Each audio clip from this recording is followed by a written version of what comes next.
En este tiempo, los pueblos y nacionalidades debemos de entender, la sociedad ecuatoriana debe entender que por una imposición colonial sí se interrumpió una civilización de más de 12.000 años. Es así que mis estimados asambleístas tengan respeto a la historia de esta civilización. No podemos atribuir a un tiempo corto que nuestros abuelos, sus abuelos, interrumpieron esta civilización. Por ello hay que respetar a la historia de la humanidad. Es así que ha pasado muy poco tiempo seguramente, por eso no logran entender qué es el Estado plurinacional. Creo que tenemos que hacer el esfuerzo de alfabetizar realmente. Y en ese sentido voy a dar algunos temas para luego entrar en algunas preguntas. Me parece importante reconocer el artículo número 1 de la Constitución. Es el esfuerzo histórico, no de los mestizos, de los cholos, de los montubios. Es un proceso histórico de este pueblo que se llama Ecuador. Y en ese sentido se debe entender que hay pueblos y nacionalidades que estuvimos antes que se llame Ecuador. Si esa parte de la historia no entendemos, difícilmente se podrá construir un Estado plurinacional. En consecuencia, la tarea de los que tenemos claro qué es la sociedad intercultural es interculturalizar la sociedad. Y los que no tienen claro, entonces tienen que hacer el esfuerzo de entenderla. Y también las instituciones del Estado monista, que era anterior al Estado plurinacional, pues ahora tenemos que tener una institucionalidad plural. Entonces tenemos que hacer los esfuerzos para plurinacionalizar el Estado ecuatoriano. ¿De quién depende? De todos, en absoluto. Y me da mucha pena que hayan asambleístas parcializados, sin querer topar la realidad, sin querer topar la verdad. Si hablamos en este caso de antecedentes, debemos primero remarcarnos sobre el tema de los marginados, que hemos sido invisibilizados, hasta perseguidos por ejercer derechos constitucionales. No se olviden, los pueblos indígenas estamos aquí, 1963, 74, primera y segunda reforma agraria, 72, la primera ley de aguas. Desde ahí vienen estas luchas que hasta ahora no ha sido resuelto, no ha sido resuelto. El tema de la justicia no es de ahora, es una justicia milenaria. En ese sentido nosotros creemos que es un proceso de reivindicación en todo este tiempo que hemos ido teniendo. Y vale recalcar que no es en este gobierno que el movimiento indígena está luchando. El anterior y el anterior. Y todos los que en este caso han pasado por la vida republicana han tenido que escuchar a los pueblos indígenas. Por ello decimos que ahora se pretende encontrar al enemigo interno. ¿Cuál es ese enemigo interno? Aquí se ha visto en común acuerdo los grandes grupos económicos, que seguramente hay aquí también asambleístas representando esos grandes grupos económicos, en común acuerdo con el Fondo Monetario Internacional, en común acuerdo con el gobierno nacional, pretenden encontrar ese enemigo interno, que no las hay. Debemos decir, aquí hay un único responsable. Y queremos decir absolutamente claro, no hay que investigar las consecuencias, hay que investigar el origen. ¿En dónde está el origen? Los grupos económicos en este país, en último diciembre, se salvaron sus intereses. Decreto 619, donde eliminaron los subsidios, pero ellos mismos se pusieron a través del gobierno nacional, donde dijeron muy bien, hay que dar compensaciones, 70 centavos por barril de petróleo a los sectores que han tenido, en este caso, beneficios económicos gracias a la política nacional. Ese es un acto violento. ¿Por qué no se pregunta, señor Ron, a esos actos que realmente están beneficiando únicamente a un porcentaje minoritario en este país? Desde ahí vienen estos actos violentos. Los únicos responsables aquí, los que aceptaron la imposición del Fondo Monetario Internacional. Hay que tener soberanía, hay que tener dignidad. Siendo ricos, siendo burgueses, hay que tener dignidad. No hay que negociar la memoria del pueblo. Es así que los únicos responsables que haya pasado con la rebelión, la rebeldía del pueblo ecuatoriano en el mes de octubre, están los grandes grupos económicos, el gobierno nacional y la presión del Fondo Monetario Internacional. Entonces, identifiquemos en cuál lado están, señores asambleístas. ¿Están con el pueblo o están con las imposiciones? Y así también decimos que se investiguen los grupos infiltrados, efectivamente, que se aparecieron en la protesta nacional y que tiene conocimiento actuaron grupos de inteligencia y contrainteligencia de la policía y del ejército. Que se investigue. Que deberían pedir que se desclasifique toda la información. Ya que está reservado, ya que es de reserva, ya que esta reserva solo beneficia al gobierno y realmente no permite aclarar la verdad. Vamos a poner casos en las provincias, en todos los espacios. ¿Por qué no se preguntan, señores asambleístas, quiénes fueron los que estaban a la cabeza, en este caso infiltrados? Era la Policía Nacional, y ahí están los videos en donde identificamos, incluso se hizo sanción de justicia indígena y se entregó. ¿Por qué no se pregunta de dónde venían los actos vandálicos? Los actos vandálicos fueron provocados por individuos, y aquí el pueblo ecuatoriano salió de manera colectiva sobre una medida económica de hecho. Es así que toda nuestra acción ha sido público, no ha habido ninguna cuestión interna, y por eso decimos que en este momento se pretende justificar cuando nosotros declaramos la Casa de la Cultura una zona de paz donde estaban los pueblos indígenas, y es más, todo el proceso humanitario, la participación de nuestros hermanos universitarios, de las casas de salud que podían evidenciar. Pero ¿qué pasó? Adentro, granadas. Escúcheme esto, salió en el video que usted presenta, salió granadas de uso militar, de uso policial. ¿Por qué no se preguntan esas cuestiones? ¿Qué intentaban matar, asesinar a todos los que estábamos en la Casa de la Cultura? ¿O tenemos que beneficiar a los discursos, en este caso únicamente del poder, a quienes sostentan? Si bien la Ley de Seguridad Pública y del Estado establece que las condiciones de la información reservadas, secretas y secretísimas por este tipo de casos, pero es necesario que se transparente todo tipo de información, ya que se está imponiendo una sola visión, achacando responsabilidades a un solo sector. Usted pregúntese, ¿quiénes empezaron la movilización? El sector del transporte. 12 de la noche del día jueves. En ese sentido, el movimiento indígena, no únicamente, el pueblo ecuatoriano, los sectores populares, estudiantes, amas de casa, todos los que estamos entonces tenemos que proveer de un proceso de investigación. No se va a permitir objetivizar únicamente a un sector. Y decir también es vergonzoso. Por un acto irresponsable de estos tres actores, quienes originaron, ahora se pretende encontrar a un grupo político supuestamente. Ya no somos borregos, estimados. No somos borregos. En el 86 tenían como borregos, luego tenían como borregos. No, el pueblo ecuatoriano sabe exactamente las decisiones que afectan al pueblo ecuatoriano. En este proceso creemos que hay tres etapas dentro de estos hechos. Al interior del paro nacional, donde se ha perseguido a los movimientos indígenas y sociales, donde también han criminalizado por ejercicio de los derechos colectivos. Quiero mencionar, antes del paro nacional, 2 años de diálogo. Mi persona, que ahora en este momento están sacando como trofeo, yo fui acusado por 13 tipos penales por garantizar la vida de 2 mayores que vivieron 50 años ahí, y en este momento dijeron que soy traficante de tierras. ¿Por qué no se le pregunta desde dónde viene el problema? Por favor.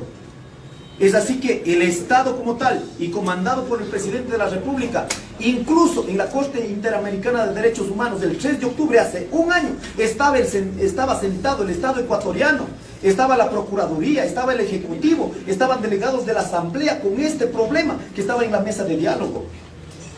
Y si ahora se pretende objetivizar únicamente los niveles de violencia de ese día. Por ello decimos que en el Ecuador, el día que estábamos sentados con el presidente de la República, estaban de cinco poderes del Estado. Creemos que no hay independencia en la justicia. ¿Por qué lo decimos? En este momento, ¿cómo podemos confiar en una justicia cuando el aparato represor es la Policía Nacional? Quienes investigan a través de los sistemas nacionales forenses es la Policía Judicial. Los peritos investigadores criminalísticas pertenecen a la Policía Nacional. La misma que tiene orden jerárquico y depende de cabezas visibles en este momento es la ministra. Por eso habíamos dicho, si queremos paz para el Ecuador, esta gente que de manera irresponsable ha actuado en contra del pueblo ecuatoriano, mínimo, por dignidad, debe retirarse de estos espacios. Y ustedes han garantizado, han protegido a delincuentes que se han utilizado y se han atribuido a sí mismos como autoridades del Estado. Por ello decimos, no hay criterio de objetividad. De ahí que toda la hoja de ruta en este momento es judicializar, utilizar la presión preventiva para bajar los niveles de reacción que levantó el pueblo ecuatoriano únicamente por el tema económico. Se debe entender, estimados asambleístas, si fuera una pretensión política o si fuera para sacar por el nivel de indignación, como en este momento vemos en Chile, le aseguramos, si el presidente de la CONAIE el día 13 a las 7 de la noche dijo: muy bien, se ha derogado el decreto 883 y se levanta el paro. Les pregunto, señores asambleístas, y quiero que me respondan ahora, ¿se continuó con la paralización? ¿Fue una pretensión política? ¿Efectivamente se estaba pretendiendo desestabilizar? Contesten por favor al pueblo ecuatoriano, no a nosotros únicamente. Quedó claro, reivindicación económica. En el momento que se bajó el decreto 883, ninguna pretensión política en este país. Y quiero aclarar por el tema de secuestrados. A las 7, 8 de la mañana aproximadamente del día jueves, cuando el día miércoles, voy a pedir que por favor me pasen la fotografía, no sé si ya tienen listo, donde el impacto, escúchenme bien esto, ¿por qué no preguntan esto a la ministra y al ministro Jarrín? El día miércoles, a las 6 de la tarde, cuando la gente se dispuso a descansar, ¿cuál fue en este caso la orden de la ministra y del ministro? Era acabar con todos los que estábamos en Casa de la Cultura.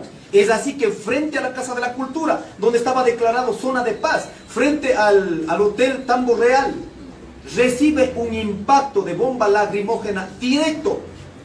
Por favor, revisemos. Mire, señores asambleístas al frente, pase a la siguiente fotografía. Solo permitan ver a qué distancia estaba realmente para que el cráneo del compañero Inocencio Tucumbi haya acabado despedazado el cráneo. Solo pregúntense ustedes, ¿y por qué no quisieron entregar en este caso el cuerpo, la autopsia? Después de asesinar delante de los hermanos que estaban descansando, incluso estaban ya sin medias, sin zapatos, estaban descansando, por Dios, que venga una arremetida con policías, motos, trucutru, que venga con caballos, con perros. Vienen a asesinar en tu frente. Y la ministra sale al otro día a decir que ha caído de 2 metros. ¿Usted cree que en 2 metros puede partir en semejantes pedazos todo el cráneo del compañero? Al otro día, ¿qué hizo la gente? Por Dios, pidió a la Policía Nacional que ingrese a la Casa de la Cultura. Ahí está de manera visible los videos, que no están ingresados ni siquiera empujados. Ellos con las motos, montados, ingresaron a la Casa de la Cultura. Y por ello dicen, ingresamos de manera voluntaria. ¿Y qué pidieron nuestros compañeros? Que vinieron y entregaron en manos de las autoridades. Ninguno de los que en este momento se está acusando por secuestro, nunca participamos en ese hecho material. A nosotros nos entregaron las comunidades de todas las provincias del país, exigiendo que en manos de las autoridades se exija, en este caso, quién asesinó al compañero Inocencio Tucumbi. 3 cosas habíamos hecho. 1, conocer el hecho. En ese momento el temperamento de la gente, claro que estaba muy enardecida. Sin embargo, inmediatamente se activó la guardia comunitaria, se hizo el círculo, no se permitió. Si en el momento que estaba la muchedumbre, de pronto sacaron los zapatos, inmediatamente, por un acto de estas autoridades, pusimos los zapatos, se garantizó todo, incluso todos los artefactos que tenían había sido entregado de manera, en este caso, pública y recetada con documentación. Entonces, ¿qué se pidió? Por favor, entreguen el cuerpo del compañero Inocencio Tucumbi. Vamos a ver quiénes entorpecieron, en este caso para no dejar hacer la autopsia, desde el día anterior hasta las 4 de la tarde. Pregúntese eso, señores asambleístas. Pregunten por qué no quisieron entregar el cuerpo del compañero Inocencio Tucumbi. Si el cuerpo del compañero Inocencio Tucumbi estaba a las 8, 9 de la mañana, seguramente si hacía este proceso, no había, de los que estaban ahí la policía, inmediatamente salían porque llegaron de manera voluntaria. Pero ustedes lo único que han pretendido es posesionar los actos de violencia, supuestamente del sector indígena o de los sectores populares. Nunca quieren aceptar que ustedes provocaron los grandes grupos económicos con estos actos vandálicos, con infiltración de parte del gobierno nacional. Es así que A las 4:30 de la tarde entregan los cuerpos. Se evidencia que fue asesinado con todo lo que está allí. Y voy a entregar también, está en el informe de la autopsia. ¿Qué dice? Es un impacto al cerebro. Y encima de eso pasaron con los caballos. ¿Usted qué esperaba? Que al otro día pongan únicamente a abrazar, a felicitar. ¿Usted qué esperaba? Que pongan flores, que pongan velas. Por favor, en este caso están asesinando. Lo que hemos hecho los dirigentes de manera responsable es frenar los niveles de violencia que podía provocar, en este caso por parte de la muchedumbre. Eso hemos garantizado. Y para finalizar, entregamos desde toda la mañana. Estaba la Amnistía Internacional, Defensoría del Pueblo, participación, el Consejo de Participación Ciudadana también llegó, Naciones Unidas, quienes incluso a costa de nuestra vida lo hicimos de manera pública en los medios, garantizando que no había ni siquiera un rasguño. Pero es insulto al pueblo ecuatoriano cuando salen y mienten. Por eso nosotros hemos pedido en este momento el informe de abajo de Calderón, si realmente manosearon o no manosearon, o están en esta pretendida y atrevida realmente decisión del gobierno nacional hacer quedar mal, realmente sin un rasguño. Pero ¿qué salieron a decir? Fueron a cenar con el presidente de la República, fueron en este caso condecorados por actos violentos. ¿Cómo se puede en este caso tener una justicia o autoridades en este caso que realmente digan la verdad? Y quiero finalmente decir, aquí no ha habido ninguna planificación, que preguntaba a algunos de los asambleístas si mi compañero presidente no había dicho los escudos. ¿Sabe quiénes hicieron los escudos? El pueblo ecuatoriano, los carpinteros, que realmente uno decía, oigan, ¿cómo es posible que hayan dejado llegar a tal nivel? Y si ustedes investigan, no era pues desde el primer día para que digan que ya estaba planificado. Esto fue desde el día jueves, viernes, sábado, en donde incrementó los niveles de violencia, no solo aquí en Quito, sino en todo el país. El ingenio de la gente permitió defender. No es una planificación terrorista como se pretende, en este caso, ponerlo en este momento. Es así que yo les pido decir que es importante para nosotros que ustedes asambleístas recurran, vean, me da mucha pena, recurran a los conceptos, qué significa paro, qué significa huelga, qué significa levantamiento, qué significa una medida de hecho. Por favor, esto ya está desde 1900. Recurran a un diccionario, a la Real Academia de Lenguas, y ustedes van a encontrar que dice clarito, es una acción de los trabajadores de los sectores públicos. ¿Para qué? Hacer una medida de hecho para que los gobiernos de turno, cuando afectan un derecho, hagan escuchar. No es un acto violento, es una medida necesaria, reconocida a nivel mundial. Y si es que eso no estamos entendiendo, entonces acabamos acusando a los que realmente salimos a luchar. Y le quiero finalizar diciendo, ¿por qué salimos a luchar? En términos económicos, permítame decir, nosotros producimos, los pequeños, medianos productores, producimos el 70% de la comida en este país. Y no es posible que no tengamos políticas públicas para garantizar el desarrollo de este sector. Gracias a este sector tenemos subsidiados los alimentos. Gracias a la alimentación subsidiada, en este momento tenemos para que los trabajadores tengan un sueldo básico mínimo. ¿O usted no se ha preguntado cuánto es la canasta básica? $735 con 40 centavos. ¿Cuánto es el sueldo básico? $395. ¿Usted se ha preguntado quiénes estamos llenando, en este caso, garantizando para que cubra el valor del costo de la canasta básica? Somos los trabajadores, somos los agricultores. Por eso tenemos la responsabilidad de poner nuestros criterios y decidir en materia económica, porque estamos cansados de que todos los días no seamos tomados en cuenta. Usted se pregunta cuánto está la papa, la quinoa, el chocho. Por favor, en ese sentido habíamos dicho cómo afectaba a nosotros de manera directa. Y esto incluso a veces me da hasta recelos nuevamente volver a poner el ejemplo del tractor. No es porque la tengamos. Solo usted imagínese, ese tractor que damos de comer nosotros, el 70% de la producción, de noche a la mañana tienes que poner $45. ¿Usted cree que el dueño del tractor va a quedar con ese costo?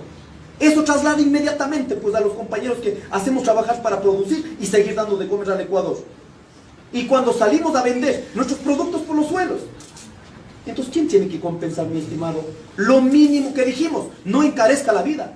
Es una cuestión básica, no necesita ser ni siquiera matemático. Porque quienes sostenemos la economía básica somos nosotros. Gracias a esta economía básica no se ha permitido la desdolarización. Y muchas veces se ha puesto en boga el tema de Venezuela. Preguntemos por qué Venezuela está así. Porque más del 90% de su comida tiene que comprar afuera. Muchas gracias. Y efectivamente, en cambio, en el Ecuador, gracias a nuestra producción, garantizamos la balanza comercial. Porque no permitimos que fluyan los dólares, porque sostenemos la producción en este país. Con todos estos temas, mis estimados, esperando que revisen todas las preguntas. Preguntar por qué asesinaron a los 9 compañeros, por qué están regalando 70 centavos a los grupos económicos que supuestamente nosotros habíamos dicho, el gobierno nacional se comprometió, a los que más tienen hay que cobrar más, pero ¿por qué primero salvan a ellos? Y en materia de subsidios, ¿qué habíamos dicho? ¿Por qué utilizamos más de 2.000 millones de dólares para policía y militares y no se puede controlar la frontera? Es una cuestión técnica, pongan un chip y se garantiza, pero no nos vengan a ver, en este caso la ignorancia, que pongamos pretextos para utilizar estos 2 temas sensibles para topar el bolsillo de los ecuatorianos. Muchas gracias. Yo espero, con todo este proceso, si realmente tenemos independencia de funciones, espero que, al igual que nosotros, tenemos más de 50 compañeros procesados, esperamos que la ministra Romo esté con un proceso abierto, si no, simplemente se está garantizando en combo esta unidad del poder del Estado y que se están protegiendo entre sí. Por ello decimos para nosotros al vicepresidente de la República, si sigue pretendiendo dividir, cuando las comunidades le hagan justicia indígena, no venga a lloriquear en la asamblea o en donde sea que le han hecho justicia indígena. Respeto a las jurisdicciones, respeto a la propuesta pública que le hemos hecho a nivel del Ecuador. Nosotros tenemos realmente un corazón transparente. Nuestra lucha ha sido transparente, pero no nos vengan a viciar cambiando la verdad, cambiando por mentiras.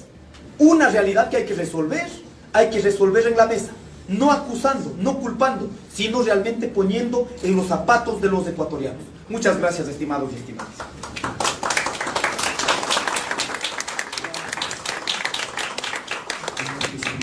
Les insisto, como ayer, no hagamos esta intervención en un escenario de aplausos ni de barras, nada más. Únicamente para lo mismo les pido a los comparecientes